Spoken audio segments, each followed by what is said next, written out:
رہی اسما بنت ابو بکر رضی اللہ تعالیٰ عنہ والی حدیث، اس کی تشریح تو محرم رشتوں کے لحاظ سے بھی کی جا سکتی ہے کہ وہ رسول اللہ صلی اللہ علیہ وآلہ وسلم کی سالی تھیں، اور اسی حدیث سے ہم دلیل لیتے ہیں کہ بہنوئی سے چہرے کا پردہ نہیں ہوتا، اور حضرت فضل والا واقعہ حج کے موقع کا تھا، اور حج پہ آپ صلی اللہ علیہ وآلہ وسلم نے سختی سے نقاب یا دستانے پہننے سے منع فرمایا تھا، جس سے ظاہر ہوتا ہے کہ نقاب کرنا اس زمانے میں ایک کامن پریکٹس تھی۔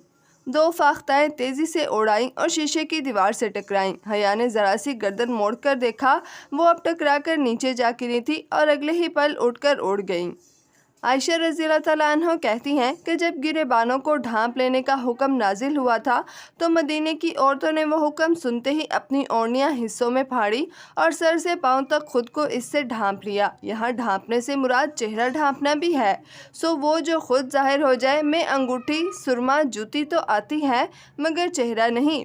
پھر جب ابن عباس رضی اللہ تعالیٰ عنہ سے آیت حجاب کی تفسیر پوچھی گئی تو آپ رضی اللہ تعالیٰ عنہ نے اپنی چادر سر پر لپیٹ کر بکل مار کر دکھائی، یوں کہ بس ایک آنکھ واضح تھی۔ آیت حجاب میں اللہ نے اے ایمان والو کہہ کر حکم دیا، اور جب اللہ تعالیٰ مومن کو اس کے ایمان کا واسطہ دے کر حکم دیتا ہے تو وہ حکم بہت اہم ہوتا ہے۔ اس سے صاف ظاہر ہے کہ صرف سر اور جسم ڈھانپنا واجب نہیں بلکہ چہرہ ڈھانپنا بھی واجب ہے۔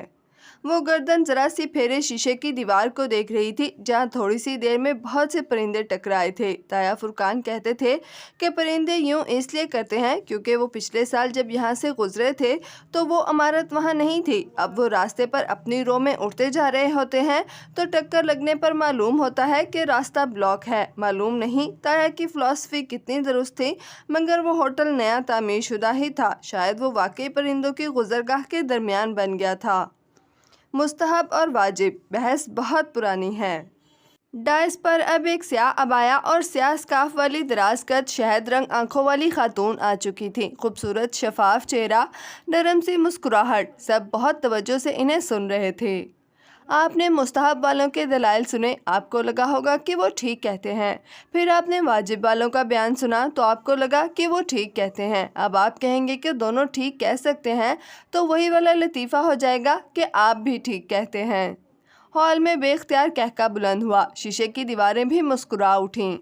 ایسا ہے کہ میں ان دونوں میں سے کسی گروہ کی حمایت یا مخالفت کرنے کے لیے نہیں آئی، میں کچھ اور کہنا چاہتی ہوں۔ وہ لمحے بھر کو رکیں، پورا حال بہت دلچسپی سے سن رہا تھا۔ ہم عموماً دنیا اور آخرت کی مثال کسی کالج ایگزام سے دیتے ہیں، رائٹ؟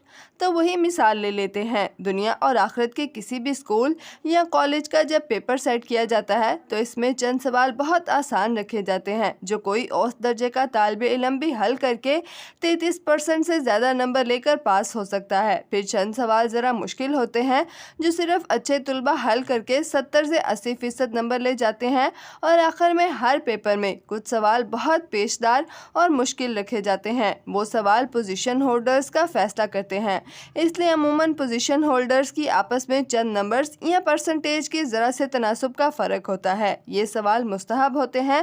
ہم عموماً سمجھتے ہیں کہ مستحب وہ ہوتا ہے کہ جب 5 میں سے 4 سوال حل کرنے ہوں تو چاروں میں سے کوئی غلط ہونے کے ڈر سے 5واں بھی اٹیمپٹ کر دیا جائے، ایکسٹرا سوال، جبکہ وہ مستحب نہیں ہوتا۔ وہ اب کرسی پر ذرا آگے ہو کر بیٹھی غور سے سن رہی تھی۔ استنبول کی خوبصورت عورتوں کی خوبصورت باتوں کا بھی ایک اپنا سحر تھا۔ اب ہوتا یہ ہے کہ شفاف چہرے والی ڈاکٹر شائستہ کہہ رہی تھیں کہ اس مسئلے پر واجب والے مستحب والوں پر الزام لگاتے ہیں کہ آپ اپنی مرضی کا دین چاہتے ہیں اور خواہشات کی پیروی کر رہے ہیں، جبکہ مستحب والے انہیں کہتے ہیں کہ آپ شدت پسند ہو رہے ہیں۔ الزامات کی اس جنگ میں لڑکیوں کے پاس بہانہ آ جاتا ہے کہ انہیں حجاب کی ضرورت نہیں ہے، وہ ایسے ہی ٹھیک ہیں، کیونکہ یہ تو ثابت ہی نہیں ہے کہ اسلام میں چہرے کا پردہ ہے بھی یا نہیں، جبکہ یہ غلط تاثر ہے۔ بحث نقاب کے ہونے یا نہ ہونے کی نہیں ہے، بلکہ بحث اس کے واجب یا مستحب ہونے کی ہے۔ آسان الفاظ میں کہتی ہوں، اس پر سب راضی ہیں کہ نقاب کرنے پر ثواب ہے، جبکہ اختلافی نقطہ یہ ہے کہ نقاب نہ کرنے پر گناہ بھی ہے یا نہیں۔ اس نے اسکالر کے چہرے کو دیکھتے انگلیاں پیکٹ میں ڈالیں تو پورو نے خالی پلاسٹک کو چھوا۔ مونگ پھلی کب کی ختم ہو چکی تھی، اس نے انگلیاں نہیں نکالیں، وہ ویسے ہی پوری یکسوئی سے اسٹیج کی طرف دیکھ رہی تھی۔ میں سوچتی ہوں کہ تھوڑی دیر کے لیے ہم اختلافی نقطہ یعنی گناہ ہے یا نہیں چھوڑ دیں اور صرف متفق نقطے پر غور کریں تو اس مسئلے کا حل نکل سکتا ہے۔ گناہ کو چھوڑ دیں، کامن پوائنٹ دیکھیں کہ نقاب کرنا ایک نیکی ہے، بہت بڑی نیکی۔ تو کیا جو چیز مستحب ہوتی ہے اسے فالتو سمجھ کر چھوڑ دیا جاتا ہے جیسے مستحب والے کرتے ہیں؟ وہ نقاب کو غیر واجب قرار دے کر اس کی ترویج یا تبلیغ کرنا چھوڑ دیتے ہیں۔ ہم سمجھتے ہیں کہ صرف 33 والے جواب دے کر کسی فالتو سوال کے بغیر ہی ہم پاس ہو جائیں گے۔ کیا ہمیں یقین ہے کہ ہمارا 33% کا جواب نامہ بھی درست لکھا گیا ہے؟ ان کے سوال پر حال میں خاموشی چھائی رہی، مرعوب سی خاموشی۔ ادھر ہم سب عورتیں اور لڑکیاں ہی موجود ہیں۔ ایک بات کہوں آپ سے، ہم میں یہ چند باتیں ضرور ہوتی ہیں، ساری نہیں تو کچھ تو ضرور ہی۔ ہم جلد جیلس ہو جاتی ہیں، کسی کے پیچھے اس کی برائی بھی کر لیتی ہیں، منہ سے جھوٹ بھی پھسل جاتا ہے، نمازیں ہم پوری نہیں پڑھتی، جو پڑھیں ان میں بھی دھیان کہیں اور ہوتا ہے، ان کا بھی پتہ نہیں کہ 5واں 9واں یا 10واں حصہ لکھا جاتا ہوگا۔ رمضان کے روزے رکھ لیں تو چھوٹے روزوں کی قضا دینا بھول جاتی ہیں۔ یہ تھا وہ 33% پرچہ۔ یہ کتنا اچھا ہم حل کر رہے ہیں ہم جانتے ہیں، پھر بھی ہمیں لگتا ہے کہ ہمیں کسی ایکسٹرا عمل کی ضرورت نہیں۔ مائی ڈیئر لیڈیز، جنت صرف خواہش کرنے سے نہیں مل جاتی۔ کیا آپ کو معلوم ہے کہ آدم کی اولاد میں ہر 1000 میں سے 999 جہنم میں ڈالے جائیں گے اور صرف ایک جنت میں داخل کیا جائے گا؟ یہ میں نہیں کہہ رہی، یہ بخاری کی حدیث ہے۔ کیا ہم اس اعمال نامے کے ساتھ اس ایک میں شامل ہو سکتے ہیں؟ وہ بالکل ساکت بیٹھی بنا پلک جھپکے مقررہ کو دیکھ رہی تھی۔ جہنم کے لفظ نے اس کی آنکھوں کے سامنے ایک فلم چلا دی تھی، ہر اختلیس کی دائمی آگ، بھڑکتا آتش دان، دہکتے انگارے۔ آج ہم بحث کرتے ہیں کہ نقاب واجب ہے یا نہیں۔ میں سوچتی ہوں کہ کل کو قیامت کے دن جب ہم ایک ایک نیکی کی تلاش میں ہوں گے تب ہم شاید رو رو کر کہیں کہ آخر اس سے کیا فرق پڑتا تھا کہ حجاب واجب تھا یا مستحب تھا تو نیک عمل تھا تو ثواب ہی نا، تو ہم نے کیوں نہیں کیا؟ انہوں نے رک کر ایک گہری سانس اوپر کو کھینچی۔ یقین کریں میں واجب والوں اور مستحب والوں کسی کی حمایت یا مخالفت نہیں کر رہی، میں بس ایک بات کہہ رہی ہوں کہ حجاب کرنا نیکی ہے، سو چاہے آپ اسے واجب سمجھ کر کریں یا مستحب سمجھ کر، اسے کریں ضرور اور اسے پھیلائیں بھی ضرور۔ ہمارے جھوٹ، خیانتیں اور دھوکے ہمارے لیے جو آگ تیار کر رہے ہیں، اس سے دور ہونے کے لیے جو کرنا پڑے کریں۔ اور ایک آخری بات۔ وہ پھر سانس لینے کو رکیں، حال میں اسی طرح مکمل خاموشی تھی۔ آپ حجاب کے جس بھی درجے پر ہوں، صرف سکارف لیں یا عبایا بھی لیں یا ساتھ میں نقاب بھی کریں، جو بھی کریں اس پر قائم ہو جائیں، اس سے نیچے کبھی نہ جائیں، اور پھر اس کے لیے لڑنا پڑے تو لڑیں، مرنا پڑے تو مریں، مگر اس پر سمجھوتا کبھی نہ کریں۔ مجھے نہیں معلوم کہ حجاب واجب ہے یا مستحب، میں بس یہ جانتی ہوں کہ یہ اللہ کو پسند ہے تو پھر یہ مجھے بھی پسند ہونا چاہیے۔ وہ اسٹیج سے اتری تو ہال تالیوں سے گونج اٹھا۔ گرے سکارف والی اور میرون سکارف والی دونوں خواتین متفق انداز میں مسکراتے ہوئے سر ہلا کر تالی بجا رہی تھیں۔ وہ بالکل چپ خاموش سی بیٹھی تھی، دل و دماغ جیسے بالکل خالی ہو گئے تھے۔ جیسے ہی وہ سیاہ عبایا والی ڈاکٹر شائستہ ہمدانی دروازے کی طرف بڑھیں، وہ ایک جھٹکے سے اٹھی اور ان کے پیچھے لپکی۔ میم، وہ تیز قدموں سے چلتے ہوئے ان تک آئی۔ یس، وہ پلٹیں، ساتھ ہی وہ ایک ہاتھ میں اپنا فون پکڑے تیز تیز کچھ ٹائپ کر رہی تھیں۔ میں بھی کرنا چاہتی ہوں نقاب، مگر اس کے سمجھ میں نہیں آ رہا تھا کہ وہ کیسے اپنی بات سمجھائے۔ مگر میں کیسے کروں؟ بہت آسان۔ ڈاکٹر شائستہ نے موبائل بیگ میں ڈالا اور پھر آگے بڑھ کے اس کے سکارف کا سامنے کو گرا دایاں تکونا پلو اٹھایا، اسے پہلے بائیں گال کے ساتھ سکارف کے حالے میں اڑیسا، پھر کچھ حصہ بائیں گال کے اس طرف اڑیسا، یوں کہ اس کے چہرے کو ایک نفیس سے نقاب نے ڈھانپ دیا۔ بس اتنی سی بات تھی۔ مسکرا کر کندھوں کو ذرا سی جنبش دے کر وہ موبائل نکالنے کے لیے پرس کھنگالتے ہوئے پلٹ گئیں۔ اتنی سی بات تھی۔ وہ اپنی جگہ منجمد سی کھڑی رہ گئی۔ بس اتنی سی بات تھی۔ اس کا نہ سانس گھٹا، نہ دل تنگ ہوا، نہ ہی نگاہوں کے سامنے اندھیرا جایا، سب ویسا ہی تھا، بس اتنی سی بات تھی۔ اناتولیا کے بازار میں چہل قدمی کرتے، گورسل کی نشست سے کھڑکی سے باہر دیکھتے، سبانجی کے کیمپس میں واپس بس سے اترتے، ہر جگہ اس نے لوگوں کو، دیواروں کو، مناظر کو کھوجنے کی صحیح کی۔ کیا کوئی فرق پڑا تھا؟ مگر اسے احساس ہوا کہ سب ویسا ہی تھا۔ اس میں ہمت نہیں تھی کہ وہ ڈاکٹر شائستہ کا پہنایا گیا نقاب اتار سکتی، سو وہ استنبول میں اسی نقاب کے ساتھ لمحے بتاتی رہی، پر کہیں کوئی گھٹن، کوئی تنگی نہ تھی۔ انسان دنیا اپنی آنکھوں سے دیکھتا ہے، نہ کہ رخسار، ناک، تھوڑی یا پیشانی سے، سو ان کے ڈھپے ہونے کے باوجود مناظر وہی رہتے ہیں۔ پھر کیسی پریشانی، لیکن پھر بھی اسے عجیب سی خفت محسوس ہو رہی تھی، باوجود اس کے کہ حالے کا انداز ویسا ہی تھا جیسا پہلے تھا۔ ڈورم کی سیڑھیاں چڑھتے ہوئے اسے حسین اور معتصم اترتے دکھائی دیے۔ حسین بس لمحے بھر کو ٹھٹکا تھا، پھر دونوں مسکرا کر سلام کرتے نیچے اتر گئے۔ سب پہلے جیسا ہی تھا۔ اے نبی صلی اللہ علیہ وآلہ وسلم، آپ کہہ دیں اپنی بیویوں سے اور اپنی بیٹیوں سے اور اہل ایمان کی عورتوں سے کہ وہ اپنے اوپر اپنی چادریں لٹکا لیا کریں تاکہ وہ پہچان لی جائیں اور وہ ستائی نہ جائیں۔ بے شک اللہ بخشنے والا مہربان ہے۔ وہ اپنی کرسی پر بیٹھی کتاب پر جھکی، ذہنی طور پر ابھی تک اسی ہال میں تھی جہاں شیشے کی دیواروں سے پرندے ٹکرا جایا کرتے تھے۔ جب واپسی کے وقت پس منظر میں کسی نے یہ آیت چلا دی تھی تو وہ اس کے ٹرانس سے باہر ہی نہ آ سکی۔ اسے لگا وہ کبھی اس کے اثر سے نہیں نکل سکے گی۔ لمحے بھر میں اس کی سمجھ میں آ گیا تھا کہ وہ آج تک حجاب یا نقاب کیوں نہیں پہن سکی تھی، باوجود اس کے کہ تایا ابا اور رحیل بھی اسے بہت تاکید کرتے تھے۔ وہ یہ نہیں کر سکی اس لیے کیونکہ انہوں نے ہمیشہ اپنی کہی، کبھی اللہ کی بات سنائی ہی نہیں۔ جبر کی طرح اپنی بات مسلط کرنی چاہی، اور اکثر باپ بھائی یہی تو کرتے ہیں، اپنی ہی کہتے رہتے ہیں، پھر شکایت کرتے ہیں کہ بچیاں مانتی کیوں نہیں ہیں۔ کبھی اللہ کی سنوا کر تو دیکھتے، پھر علم ہوتا کہ مسلمان لڑکی چھوٹی ہو یا بڑی، نرم ٹہنی ہو یا سخت کانچ، دل اس کا ایک ہی ہوتا ہے، وہ دل جو اللہ کی سن کر جھک ہی جاتا ہے، پھر کسی واعظ، تقریر یا درس کی ضرورت نہیں رہتی۔ ایک آیت زندگی بدل دیتی ہے، بس ایک آیت۔ بیوک ادا کے ساحل پر لہریں پتھروں سے سر پٹک رہی تھیں۔ ان کا شور اس اونچے سفید کیسر عثمانی کے اندر تک سنائی دے رہا تھا۔ محل اندھیرے میں ڈوبا تھا، راہداریاں تاریک تھیں، صرف دوسری منزل کی اسٹڈی میں نیم روشنی سی چھائی تھی۔ اندر ایک مدھم سا بلب جل رہا تھا، یا پھر میز پر کھلا پڑا عبد الرحمن کا لیپ ٹاپ۔ البتہ وہ اسکرین کی طرف متوجہ نہیں تھا، وہ ریوالونگ چیئر کی پشت پر سر گرائے سوچتی نگاہوں سے چھت کو دیکھ رہا تھا۔ اس کی دونوں سونے کی انگوٹھیاں اور موٹے فریم کے گلاسز میز پر لیپ ٹاپ کے ساتھ رکھے تھے۔ بے خیالی میں اس نے ہاتھ بڑھا کر سگریٹ کی ڈبیا اٹھائی، اسے دیکھا اور پھر ذرا کوفت سے واپس میز پر پھینک دیا۔ اس سگریٹ نوشی سے اسے چھٹکارا لے لینا چاہیے تھا اب تک، بلکہ اور بھی بہت سی چیزوں سے۔ اس نے آنکھیں بند کر لی اور انگلیوں سے کن پٹیوں کو دھیرے دھیرے مسلنے لگا۔ اس کے سر میں کافی دیر سے درد تھا، شاید بہت سوچنے کے باعث اعصابی دباؤ۔